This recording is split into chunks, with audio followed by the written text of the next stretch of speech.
Conservative Prime Minister John Diefenbaker once famously said, "Everybody's against me except the people." All of the alternatives. You are certainly doing a marvelous job to preserve and help the government. Making this statement outside the chamber. Do you make it on your... I'm making it here. Have you got anything to say about it? Yes, sir. I deny utterly that I attempted to defend this government. That's another example of what you've done so frequently. And 60 years later, we see the exact same thing happening here in Ottawa. It's been 2 weeks since we've been back in Parliament this fall, and it's clear. Everyone's standing against the Conservatives except the people. We saw it this past week with the Prime Minister and his Liberal House Leader bragging that they have more politicians in their back pocket in the House of Commons.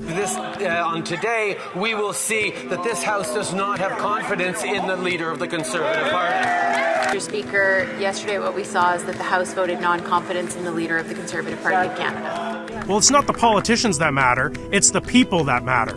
And I'm not talking just about the politicians who are part of the Liberal establishment standing against the Conservatives. It's the entire Liberal media and corporate establishment are lining up to stop Pierre Poilievre and the Conservatives from giving the Canadian people the choice they deserve. Just this past week, we saw a shocking admission from CTV News, which is owned by corporate giant Bell.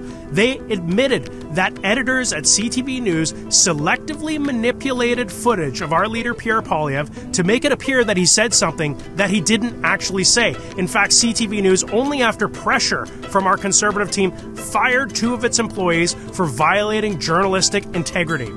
Before CTV News made this shocking admission, they made a half-hearted apology and hoped that they could sweep this whole affair under the rug. And the entire media establishment in this country rushed to their defense.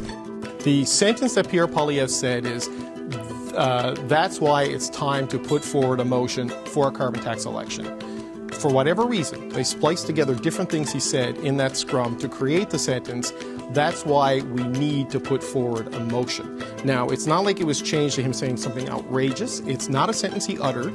The suggestion from Mr. Poilievre's tweets that the Bell Canada corporate suite is somehow weaponizing its news agency to get favorable treatment by the Trudeau government is a lot to say. I don't think that they're feeling that they've been taken out of context. Mm-hmm. They were taken out of context. Absolutely. And I agree. When you are the Fifth Estate, you are in the accountability game, just the same as politicians are.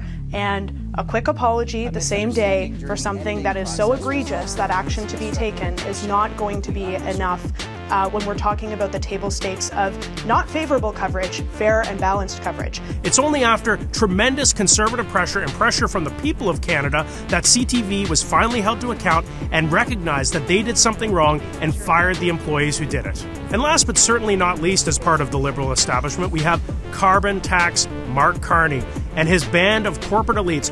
They don't want the Liberal gravy train to come to an end because they've got their hands in the back pockets of Canadian taxpayers.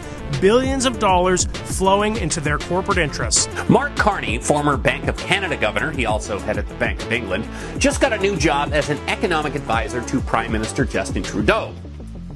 So it's a little awkward that within days of this appointment, it emerged that Carney's company is openly asking the Trudeau government for $10 billion.